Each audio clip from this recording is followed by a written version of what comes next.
Aljamain Sterling defeats Henry Cejudo by split decision. A split decision victory for Aljamain Sterling. Now, Tom, there's only one question we can start with. How did you score it? Yeah, quite. That is one of the big talking points to emerge from it. I'll say that I don't feel like it was a controversial result. I felt that there was going to be controversy when the fight was over. I'm just like... I was quite certain on the score, but I was also like, you could literally score the first 4 rounds, I think, to either fighter, depending on your bias. Yes, and that's something I was trying to escape the second time I tried to watch this fight, because let's say what I was watching wasn't necessarily matching up with what I was being told by the commentators. Well, that was for the whole card. Was the That's a UFC staple. Yeah, that's a brand. It's the Jedi mind trick, isn't it? It's just like Henry Cejudo is winning this fight. You know that is. You know. Let's get into it. Let's start with round 1, Joe. What were the big takeaways in that round? What stood out to you? It was quite a slow round to start off with. They were sort of feeling each other out. Well, was that both ways? Both ways, I would say, for the most part. I think Cejudo did press the action a bit, but I think he struggled with Sterling's size, and that is why I gave Sterling a round. Was the last minute of that round where got the back attack, got in on the back, was attacking the back from there. And I thought Sterling just pressed really well, and I thought he fought really well at range, kicks at range. You know, the thing is that Sterling doesn't overcommit to any shots. You know, he doesn't overcommit to any striking, and so he's never really off balance for a takedown. And it is just this constant, you know, flicking, irritating, tempo interrupting striking that he lands, rather than I'm going to put you out, which is kind of more Cejudo. And I think we saw that a bit in the first round. Yeah, see, I felt like Sterling started in the fashion that I very much expected, and Cejudo also. But part of that is that Cejudo would be kind of getting reads on Henry and coming on stronger in the later rounds. Yeah. I mean, it wasn't until that kind of decisive action towards the end of the round that Sterling kind of stole the round from under Cejudo. Although Sterling had more activity early on, I think it took Cejudo a good couple of minutes to even land his first shot. Yeah. I wasn't really heavily favouring Sterling, especially after Cejudo got the body lock, and took Sterling down. I thought, you know, this is looking great for Henry, but I think he kind of chucked up that way around the way. He'll have some regrets about that one. Yeah, I think that was a decisive minute, because I did feel like Cejudo was starting to take the round, like he was starting to come on.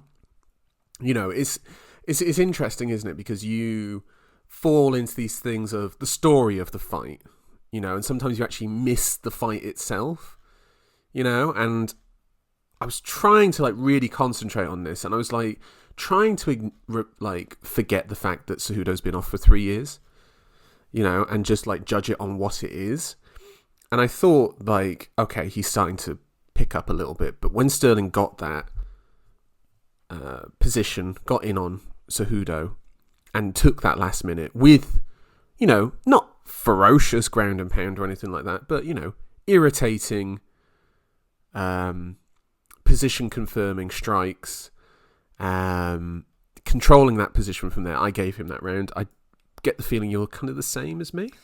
Yeah, that was an Aljamain Sterling round. What about round 2? Because I've seen some people where they've given the first 3 rounds to Sterling quite comfortably, and I wasn't so sure on that. I gave round 2 to Cejudo. I don't know how you felt about this. I thought he had the more significant moments in the striking. You know, he would kind of actually just throw big right hands without setting much up. Like, he just would throw them and try and like break through that distance against Sterling. Yeah, I mean, part of what gave him a bit of joy in this round is Sterling was kind of carrying on in the same fashion, staying on the gas, and Cejudo, instead of kind of trying to land first, he was hurting Sterling as Sterling came in himself, you know, and that kind of negated the fact that Cejudo had to close that distance, which was something he struggled so much with in the first round. He kind of reacted and bit more kind of counter-punching from Cejudo. I thought it was a very comfortable round for Cejudo. Definitely landed the heavier shots. I thought particularly the right hand. Yeah, I thought also Sterling did get a lot of reactions out of Cejudo though. Like I thought like Cejudo was sort of flinching a lot. Like he was flinching against Sterling's movements, and like I thought Sterling. This was the thing, is that like I think that first Petr Yan fight can really leave a bit of a mark on Sterling's reputation. Of like, he was so measured in this fight that I think that first Petr Yan fight kind of has to be forgotten. Where he looked flustered, he looked a bit panicked, and he looked a bit like rushed. He thought he could do what he did against Corey Sandhagen against Petr Yan, and obviously he couldn't. And since then, he's become a more measured fighter, and I thought this was a really good example of that, was how measured he was, of his ability and willingness to fight at range and not just charge in. Which again, against Cejudo, I don't think you can do, because what you're going to charge into is either a big right hand or a wrestling exchange, which you are not going to win straight up. Although saying that, Sterling did get the better of some of the grappling exchanges later in the fight. But yeah, round 2 I gave to Cejudo just for the more significant strikes, the more significant damage, which is, we have to remember that is the key metric. It's the key metric. It absolutely should be, Joe. Yeah. Absolutely should be. Yeah. So round 3, I feel like those two first rounds, there shouldn't be much controversy about them. No, I think they're close, but clear. Clear, yeah. How about round 3? Well, I gave it to Sterling. Clinch work against the fence. The knee.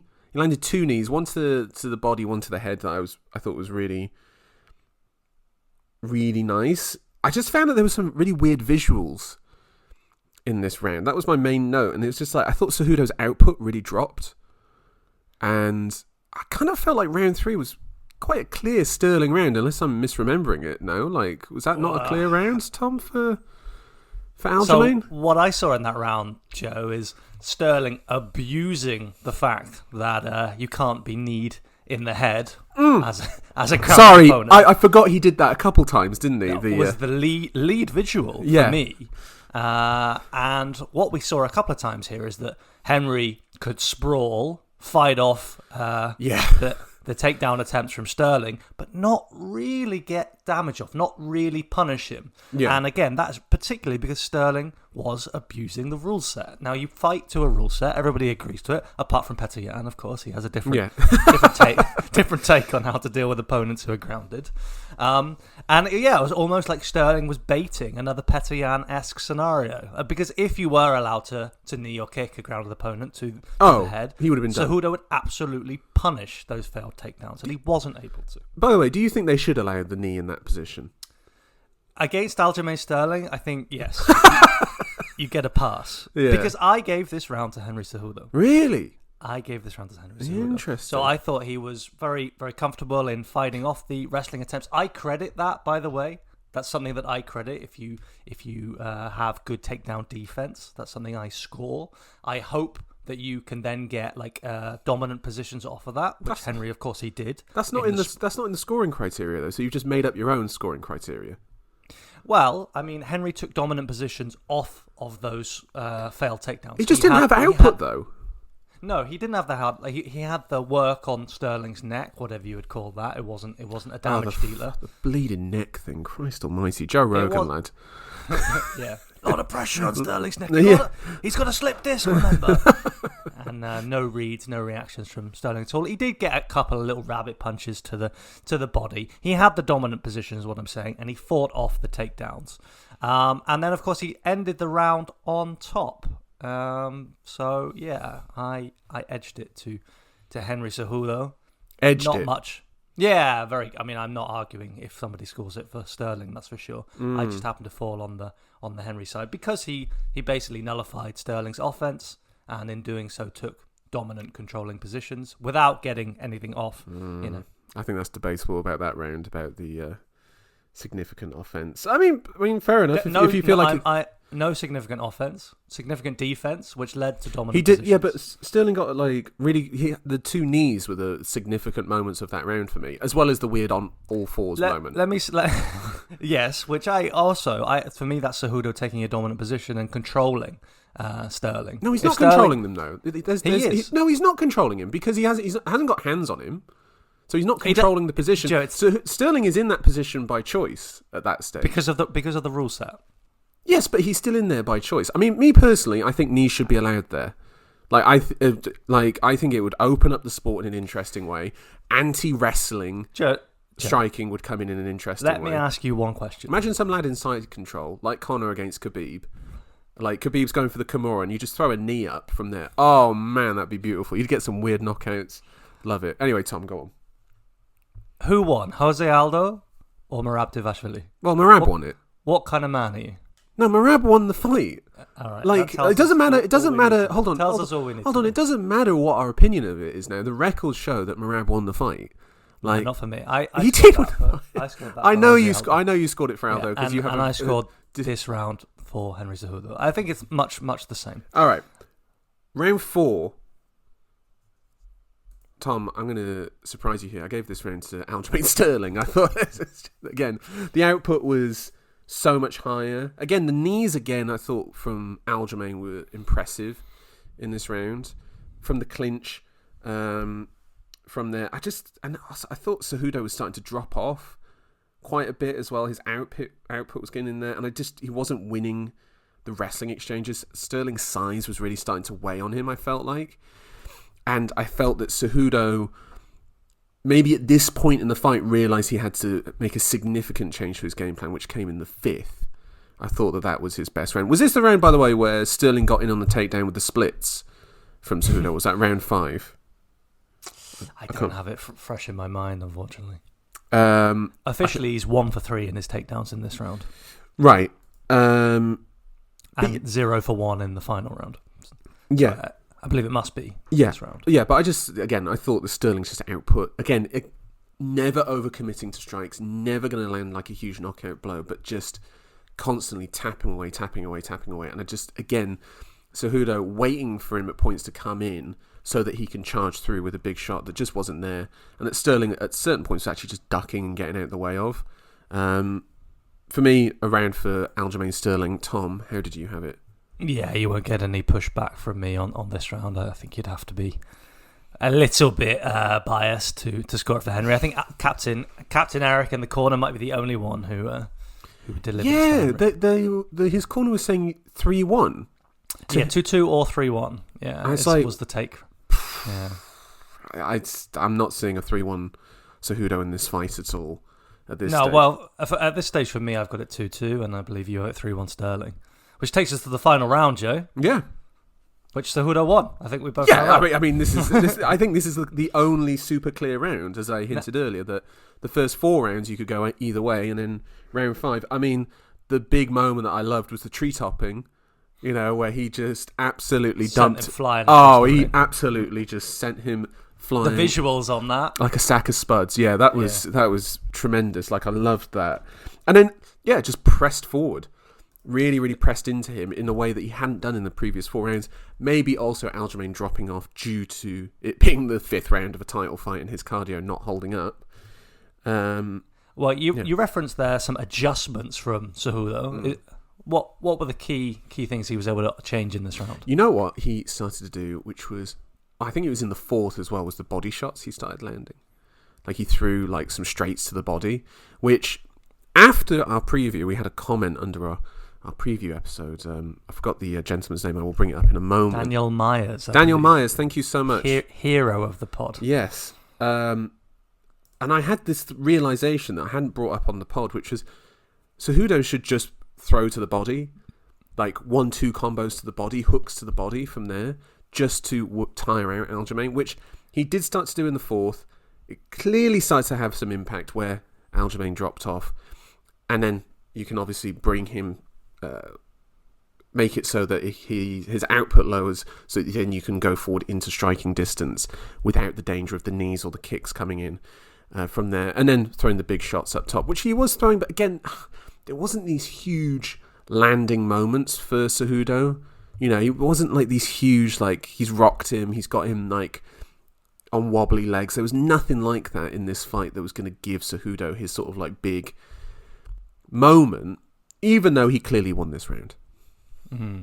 Again, maybe I'm off base here with this analysis.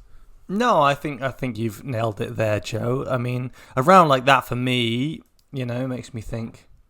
I don't know. It's quite powerful again for me if you win the final round and you're kind of accelerating away and you start to have success where previously you'd had difficulties.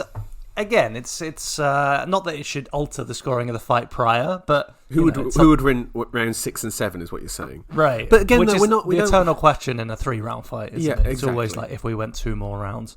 Obviously, less the case when you have a title fight like this. But it's still, it's hard to call somebody the loser when they end the fight. So on top, 48-47 Cejudo for you, 48-47 Sterling for me. Yeah, and simply put, I wouldn't be bothered with either score. As was the case, we actually did get both. Sterling by split decision. You're not surprised by this, though, are you? Not disappointed by this result? I am. Why? I'm disappointed. Aljo, he's wow, still hating. He's still hating. I'm still there, Joe. I mean, it's difficult. He started to win over a few more people kind of after the fight, and just looking now at who he's beat. But it is another slight asterisk. Like he belongs at the highest level. He's got the most wins in bantamweight history now.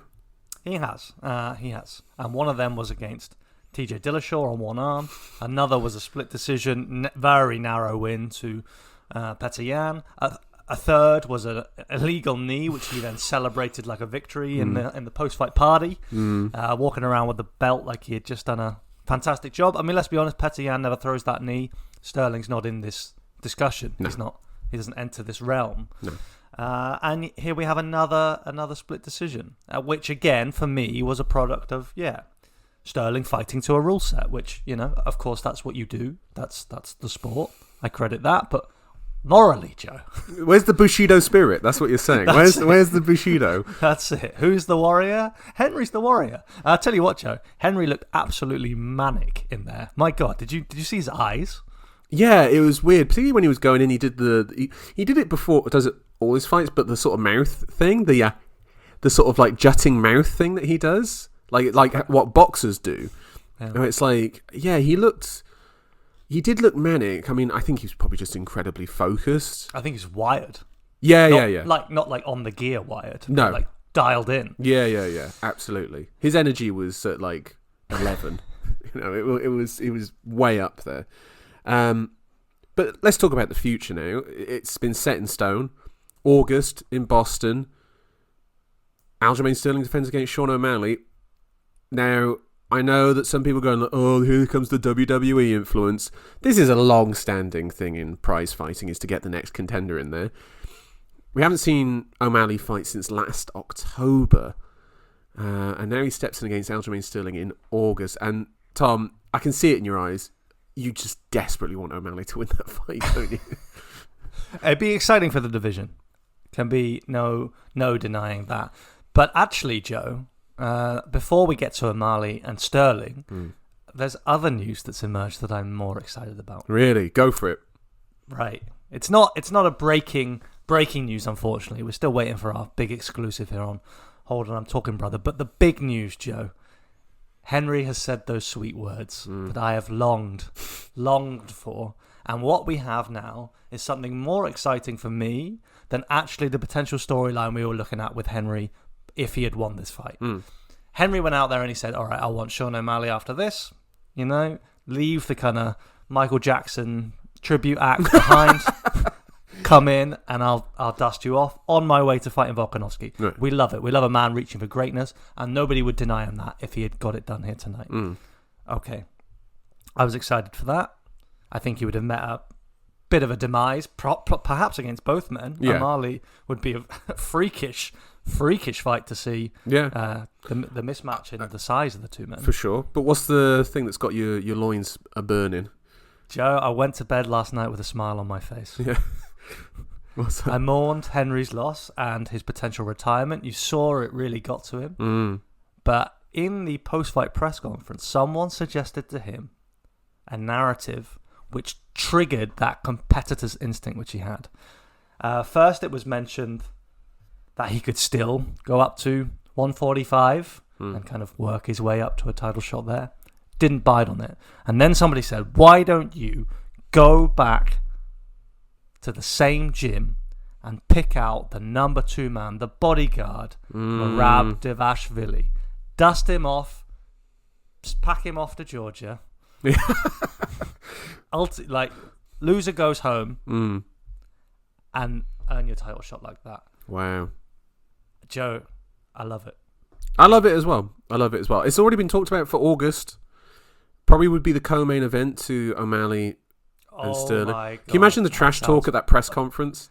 That press conference would be hilarious. That sounds terrible. But the prospect of those fights on the same card, that's delicious, Joe. That is. Now, that's amazing. Can I also just say, by the way, watching this and then knowing that O'Malley was going to be next for both of these guys, O'Malley must be looking at this and going like, I can land a lot of straight punches on these two.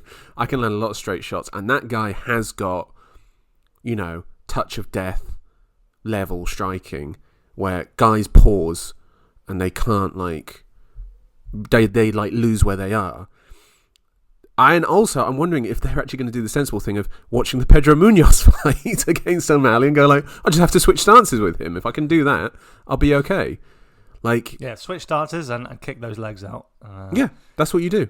That's what you do against this guy. Slow his movement down enough to a point where you can perhaps close the distance. But then the problem is that you go close the distance into knees and straight punches. Whoosh. If you pause for a moment in that range for O'Malley, that's of course, that's why you want to kick the legs out. You want to slow him down. You want to, you want to frustrate him and then wait for a chance to duck in on, perhaps a double leg or against the cage. Absolutely. But what did you make of the trash talking thing? The poor into the cage. That's not your bag, is it? It's not my bag. I think it's poorly thought through. In that you can't really. What's O'Malley going to say? Good fight, champ. Yeah. I this is why I don't like it. All right. First of all, it was performative. But the real reason is all right, Sterling just went 25 minutes at the highest level with a former champion. Yeah. Let the man have his moment. Yeah. Before rolling onto this corny, if the O'Malley fight was this huge, all right, you finally get to close the trilogy. You've worked your way back to it. Oh, he's here right now. Oof. Yeah. That's different. There's no heat, is there, going into it? There's no heat. There's no real backstory. They're trying to create the backstory for the promo of them getting in each other's face. I mean, the thing that got me when I was watching this. Marab with the jacket. I saw him put the jacket on. I was just like, look at his little face. It's hilarious. But we are potentially facing card now. Dana said August, and it's that would be a very quick turnaround for Aljamain. It feels like they're kind of setting him up a little bit, aren't they? And going get back in there straight away. 3 months. O'Malley's had 10 months. You've had 3. So, you know what I mean? I'm getting a little bit we're setting you up.